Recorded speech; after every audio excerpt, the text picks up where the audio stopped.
ایک کسان بڑے شوق سے پھلدار درخت لگاتا ہے، یہ سوچ کر کہ یہ باغ نسلوں تک منافع دے گا۔ لیکن حیران کی طور پر کچھ باغات صرف 10 یا 15 سال میں اپنا معاشی عروج کھو کر ایک بوجھ بن جاتے ہیں۔ بالکل، اور دوسری طرف کچھ درخت ایسے ہیں جو 300 سال تک مسلسل زندہ رہتے ہیں اور پھل دیتے ہیں۔ یہ زمین اور آسمان کا فرق، یہ صرف قسمت کا کھیل نہیں بلکہ ایک خالص سائنسی اور مالیاتی حکمت عملی کا نتیجہ ہے۔ JQ گلوبل ایگریکلچر کے اس خصوصی اور انتہائی تفصیلی جائزے میں خوش آمدید۔ آج کا یہ سیشن ایک اعلیٰ سطحی پروفیشنل سیمینار کی حیثیت رکھتا ہے۔ جی ہاں، اور اس نشست کا بنیادی مقصد پھلدار پودوں کی طبی عمروں، باغات کی طویل مدتی زندگی اور زرعی سرمایہ کاروں کے لیے مالیاتی منصوبہ بندی یعنی فائنانشل پلاننگ کا ایک انتہائی گہرا تجزیہ کرنا ہے۔ اب ہم اگلی سلائیڈ کی طرف بڑھتے ہیں، جس کا عنوان ہے fruit plant ages and orchard life.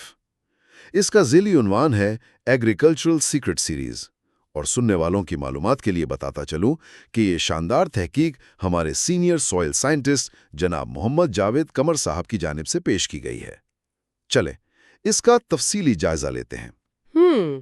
یہاں جو بات سب سے زیادہ حیران کن ہے اور جسے اکثر زرعی منصوبہ بندی میں نظر انداز کر دیا جاتا ہے وہ یہ ہے کہ ایک پودے کی طبعی اور حیاتیاتی عمر کا براہ راست اور انتہائی گہرا تعلق باغ کی حتمی معاشی کامیابی سے ہوتا ہے۔ اب ہم اگلی سلائیڈ کی طرف بڑھتے ہیں، جس کا عنوان ہے introduction to fruit plant life span and orchard planning. تو بات یہ ہے کہ پھلدار پودے بھی کرۂ ارض پر موجود تمام جانداروں کی طرح ایک باقاعدہ لائف سائیکل رکھتے ہیں، یعنی ان پر بھی بالکل اسی طرح جوانی، پختگی اور پھر بڑھاپے کے واضح ادوار آتے ہیں۔ اور ہر قسم کے پودے کی جینیاتی جینیٹک طور پر ایک مخصوص اور قدرتی حد عمر ہوتی ہے جو اس کے DNA میں لکھی جا چکی ہوتی ہے۔ لیکن ایک عام انسان کے ذہن میں سوال اٹھتا ہے کہ کیا درخت خود بخود بڑے نہیں ہو جاتے؟ بالکل، یہ ایک بہت عام اور سچ کہا جائے تو ایک خطرناک غلط فہمی ہے۔ اس قدرتی چکر کو سائنسی بنیادوں پر سمجھنا باغات کی طویل مدتی اسٹریٹجک منصوبہ بندی کے لیے انتہائی اہم ہے۔ درخت محض خود بخود منافع بخش نہیں بن جاتے۔ اب ہم اگلی سلائیڈ کی طرف بڑھتے ہیں، جس کا عنوان ہے stages of a fruit trees life.